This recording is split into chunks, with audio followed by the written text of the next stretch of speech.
Hi everyone, welcome to today's video. I am Anne and you are on Scentolutions_ME where we talk about affordable perfumes. Today we're going to be talking about Khair Pistachio. Khair Pistachio. Let me know if I'm pronouncing it correctly. This is what the pack looks like. It's from Paris Corner and it's a dupe for Kayali's Yum Pistachio Gelato 33. So, what is this perfume about? Everybody has been on about this for a while.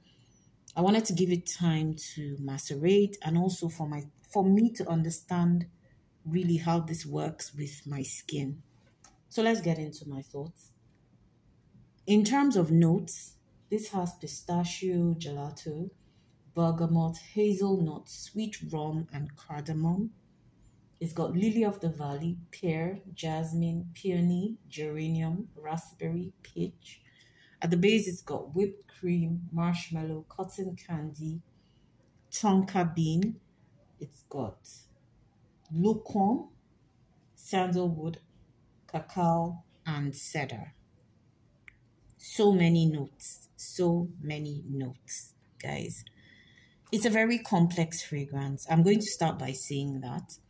I'm also going to start by saying that it will not be a love for everybody.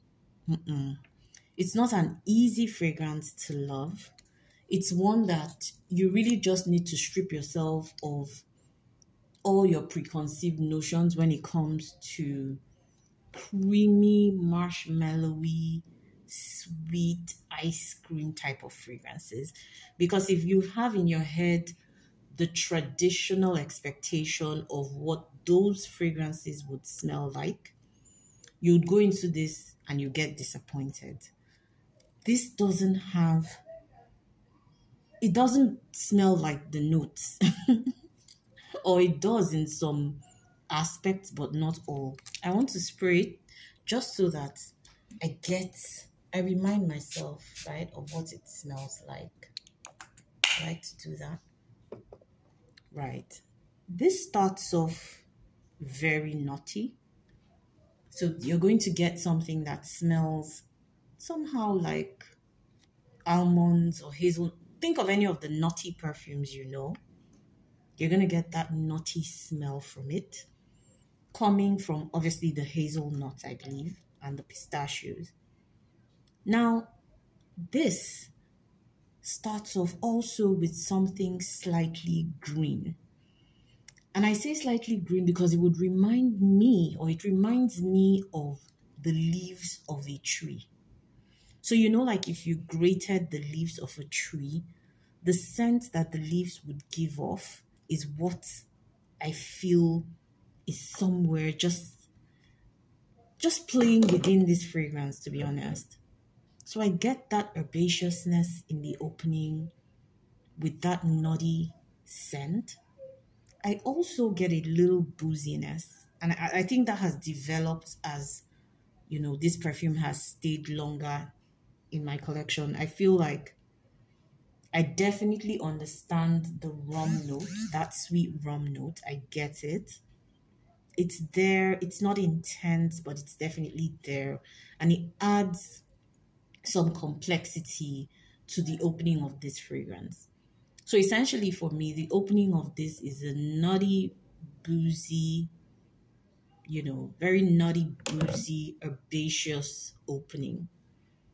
Okay, now as this starts to dry, you're going to get into the mid that has all those florals.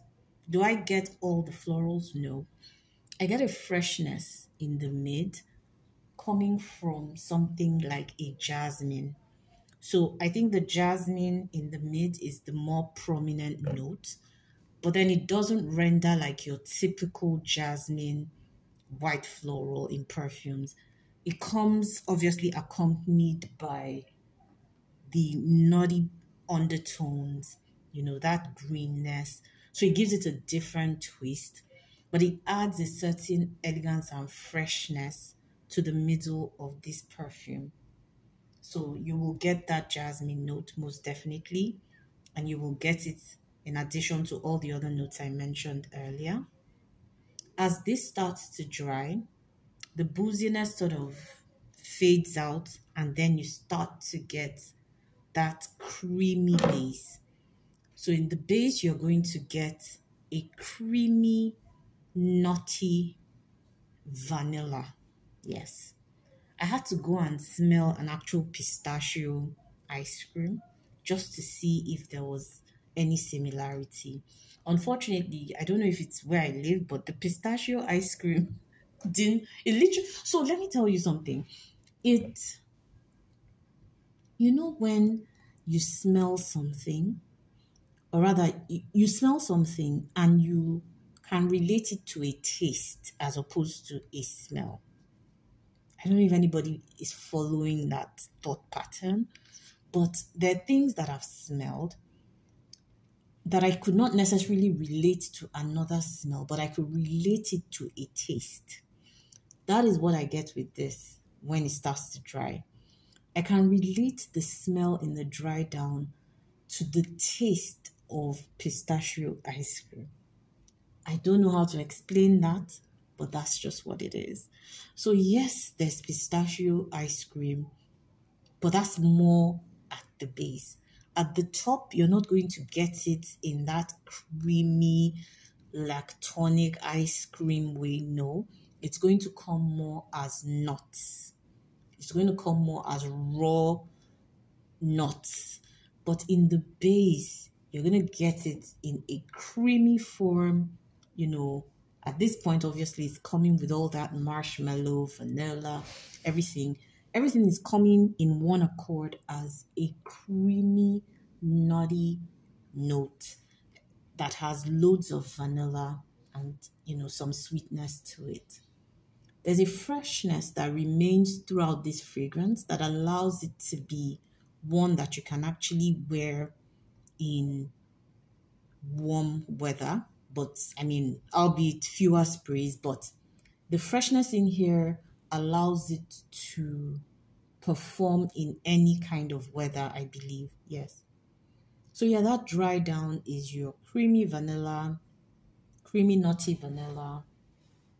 And obviously there's some mintiness from the cedar coming through in the dry down as well.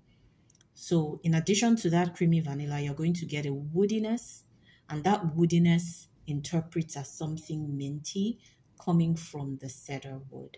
Yeah. So I'm going to summarize the transition of this fragrance.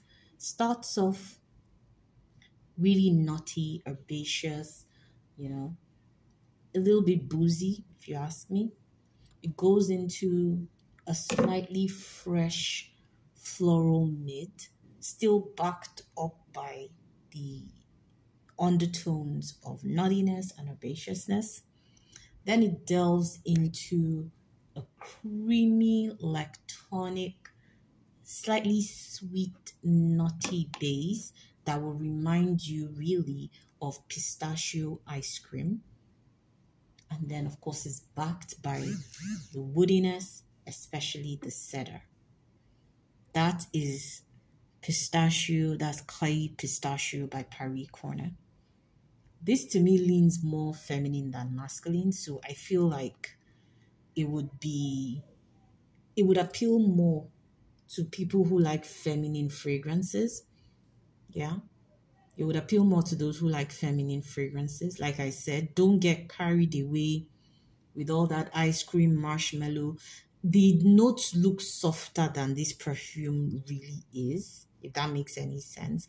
The notes look like they're more fun and easygoing. The perfume is not fun and easygoing. It's going to test your nose. It's going to have you, look for the good in it, so to speak. It is not an easy reach. It's not a safe blind buy in any way, shape, or form. The person who would like this has to really love nuttiness in a perfume and has to really love, woodiness and all of that in a perfume. If you're someone who can't stand a nutty perfume, you will not be able to wear this. In terms of longevity, this performed quite well. It gave me about 3 hours on my skin and about 7, 8 hours on my clothes.